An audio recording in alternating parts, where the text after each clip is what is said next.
మధు అలాగే విరాట్ వాళ్ళిద్దరూ కూడా బయట మొక్కజొన్న పొత్తులు తింటూ ఉంటారు. అలా వాళ్ళు మొక్కజొన్న పొత్తులు తింటూ ఉండగా ఇంతలో అటుగా కారులో చంద్రకళ వాళ్ళ పెదనాన్న వస్తారు. ఇక వాళ్ళ పెదనాన్న రావటంతో అక్కడే కారు ఆపి వాళ్ళిద్దరిని అలా చూస్తూ ఉంటారు.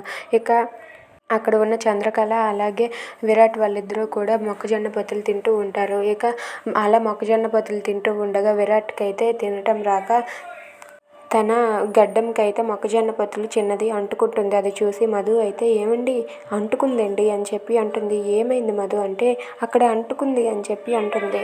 అది చూసి విరాట్ అయితే ఏంటి ఏమి అంటుకుంది అని చెప్పి ఇటువైపు తుడుస్తూ ఉంటాడు.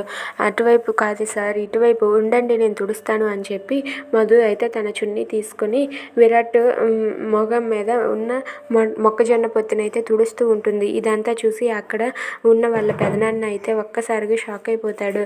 ఇక ఇదంతా చూసి వాళ్ళ పెదనాన్న చాలా కోపంతో రగిలిపోతూ అక్కడే అలా కారు ఆపి చూస్తూ ఉంటారు. ఇక చంద్రకళ అయితే విరాట్కి తన చున్నీతో అలా తుడటంతో వాళ్ళ పెదనాన్న వాళ్ళు కోపంతో ఉంటారు. Please subscribe.